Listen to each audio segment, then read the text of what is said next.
Hi friends, எல்லாம் நல்லா இருக்கீங்களா? நான் தான் உங்கள் யோகேஷ். இன்றைக்கி எதை பற்றி பார்க்க போகிறேன்னா, நான் ஒரு அம்மா சாங் பாட போகிறேன். அது நல்லா இருந்துச்சுன்னா கேட்டு ஒரு கமெண்ட் மட்டும் போட்டு விட்ருங்க. இப்போ தான் நம்ம சேனலில் யாராவது புதுசாக யாராவது பார்த்துட்டு இருந்தீங்கன்னா மறக்காமல் ஒரு சப்ஸ்கிரைப் மட்டும் பண்ணி விட்ருங்க.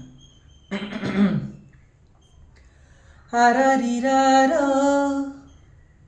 நான் இங்கு பாட, தாயே நீ கண்ணுறங்கு, என்னோட மடி சாய்ந்து.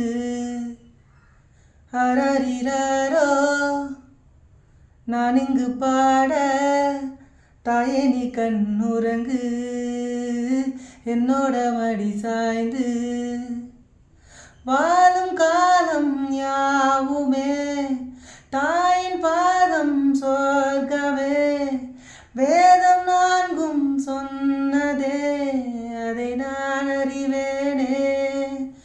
அம்மா என்னும் மந்திரமே அகிலம் யாவும் ஆள்கிறதே. ஹரரிராரோ நான் இங்கு பாட, தாயே நீ கண்ணுறங்கு, என்னோட மடி சாய்ந்து.